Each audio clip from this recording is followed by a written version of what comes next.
Hello, everyone.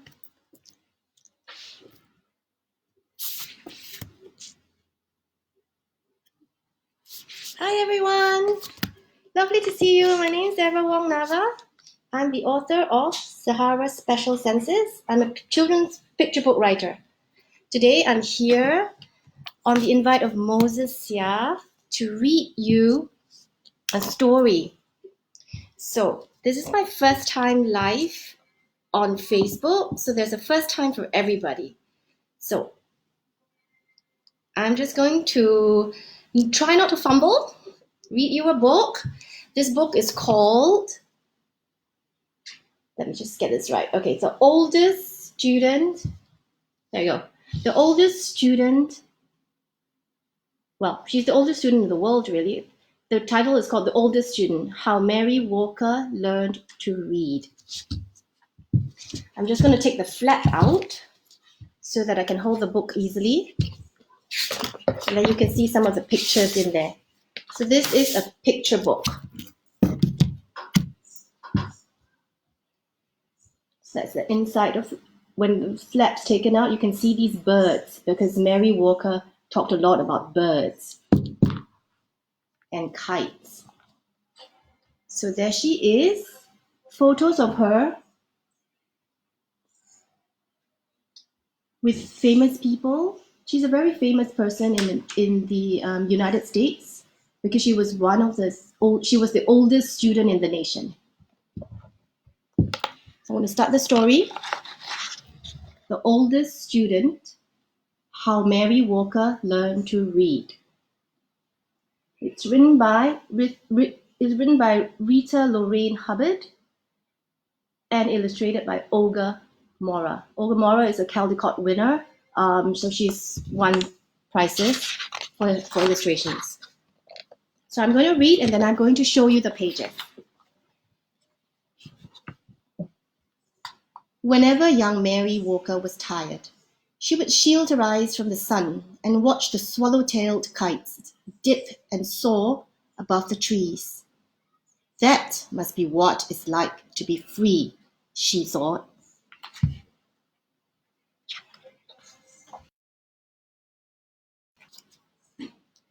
But Mary didn't watch for long.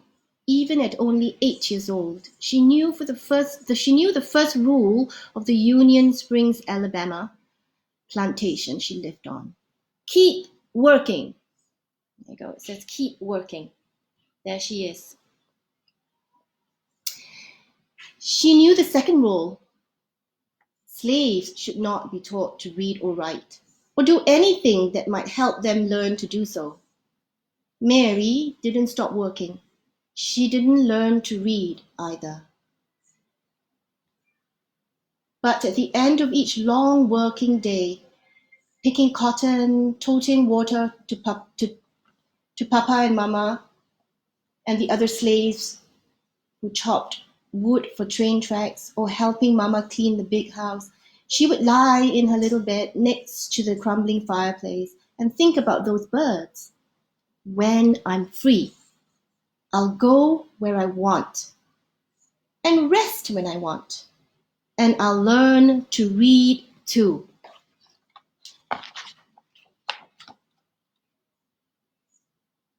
When she was 15, it happened. Mary and her mother, brothers, and sister were free. The Emancipation Proclamation said so. What it didn't say was how family with nothing except the tattered garments on their backs could find food, clothes, and a place to sleep. Mary's father had died, and the family was on its own. Can you see Freedom Road? Freedom Road. Across fields and through woods, ex-slaves surged like waves crashing hard to shore. Now that they were free, every road was Freedom Road. Many headed north and west and every which way, searching for long-lost family members or simply experiencing the wonder of being free.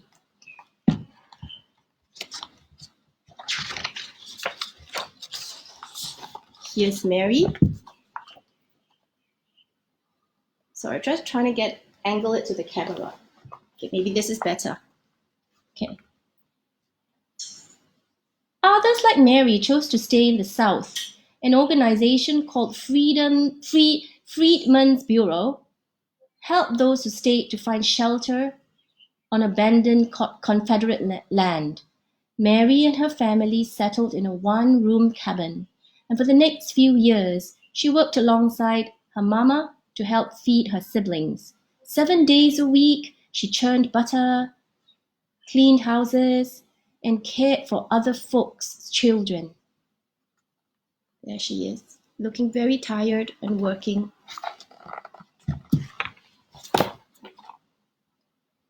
The hours were long, and if Mary was thirsty or hungry or needed to use the outhouse, she had to wait until she got home. At week's end, she would offer Mama the only one lonely quarter she had earned. So that's 25 cents a quarter, right?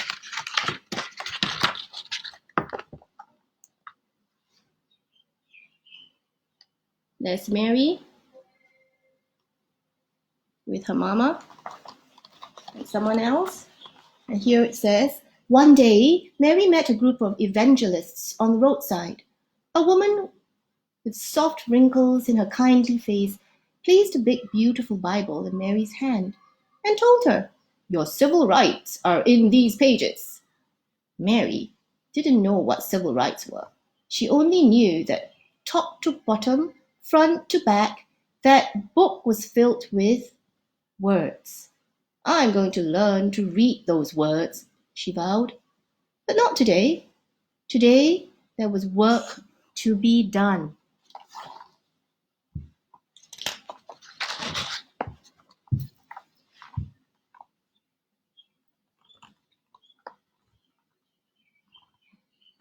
And tomorrow too. When Mary got married, she and her husband worked as sharecroppers, renting someone else's house, using someone else's tools, and planting someone else's seeds to farm land they would never own.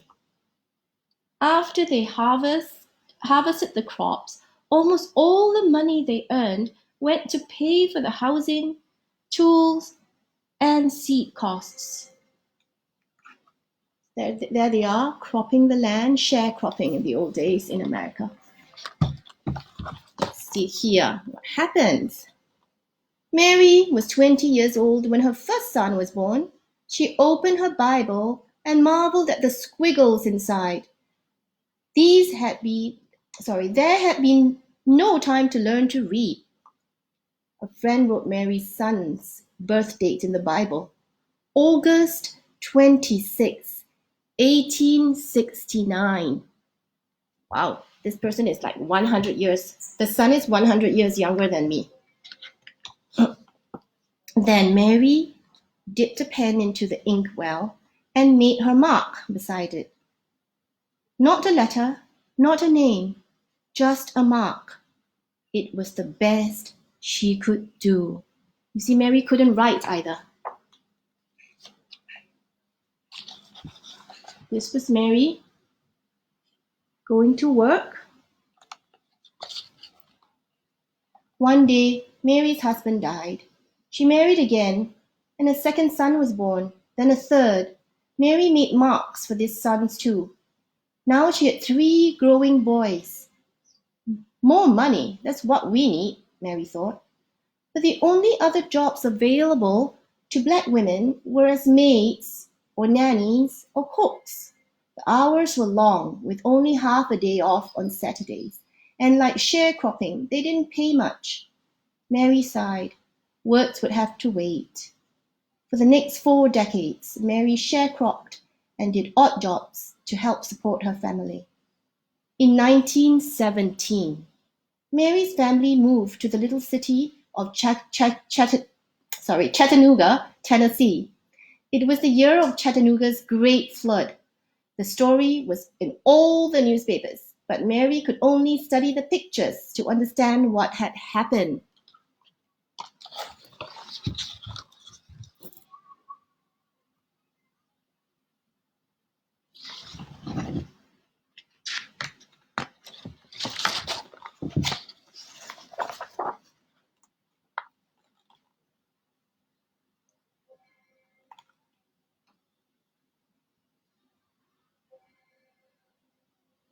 There's a group of people there. Let's see what happens. By now, Mary was 68 years old and too old to share crop. But she continued to work, cooking, cleaning, and babysitting. She also fried fish, baked cakes, and sold sandwiches to raise money for her church. On Sundays, she would sit at the congregation, and as the preacher spoke, she would clutch her family Bible, the Bible she still couldn't read. There's Mary here at church, clutching her Bible.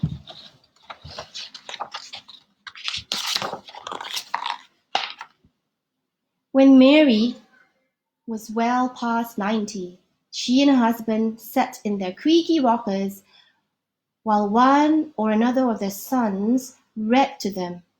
After the two younger boys died, the eldest read, then Mary's husband died. Several years later, her eldest son died too. He was 94. Mary had outlived her entire family. She was 114 years old and alone. "Can't read," she said. "Can't write. I don't know anything." Mary stood at the window of a retirement home and gazed at the world below. Words were everywhere on the billboards, on buildings, on more windows and trucks. She sighed. All this time, she thought, and they all still looked like squiggles. See how the squiggles? This is what Mary sees as words, because she can't read. Mary had learned about a new reading class held in her building. She pursed her lips. No more waiting, she decided. Time to learn. Out of her apartment, into an elevator, and down to the lobby she went. When the elevator doors sprang open, Mary saw people sitting under a sign with a picture of an open book. She could not read the words. A neighbor walked up to her. "That's a reading class, Mary. Can I help you over?" Mary shook her head. Then she gripped her cane, lifted her chin, and walked straight towards that sign. For the next year and more, Mary put everything she had into learning to read. It wasn't easy, after all. She was the oldest. It wasn't easy. After all, she was the oldest student in class, and probably in the entire country. Could someone her age learn to read? She didn't know, but by God, she was going to try. She studied the alphabet until her eyes watered. She memorized the sounds each letter made and practiced writing her name so many times that her fingers cramped. She learned to recognize sight words and then challenged herself to make short sentences with them. She studied and studied until books and pages and letters and words swirled in her head while she slept.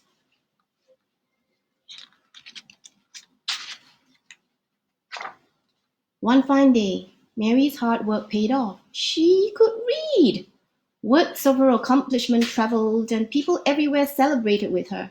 Chattanooga's mayor, newspaper journalists across the country, and a man from the U.S. Department of Education who said, "Mrs. Mary Walker, I pronounce you the nation's oldest student," all shared her joy. Everybody, she's famous now.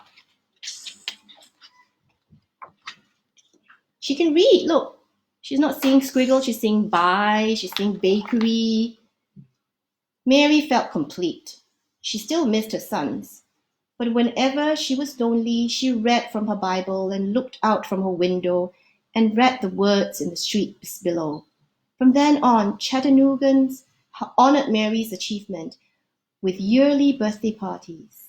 In 1966, President Lyndon B. Johnson sent well wishes on Mary's 818th birthday, and in 1969, President Richard Nixon did the same. Mary was now 121 years old.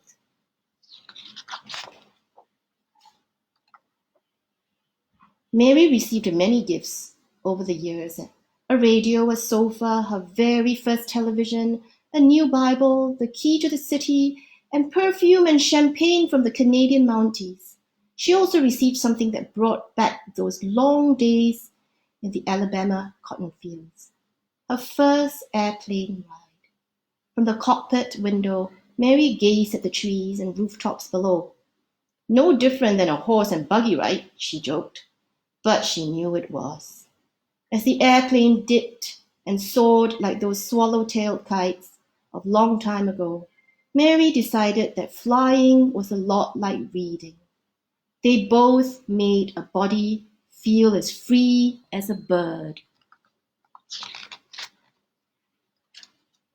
Each year before her birthday celebration came to an end, someone would whisper, "Let's listen to Miss Mary." The shuffling and movement would fade away until not a sound was heard. Then Mary would stand on her old legs, clear her old throat, and read from her Bible on her school book in a voice that was clear and strong. When she finished, she would gently close her book and say, "You're never too old to learn."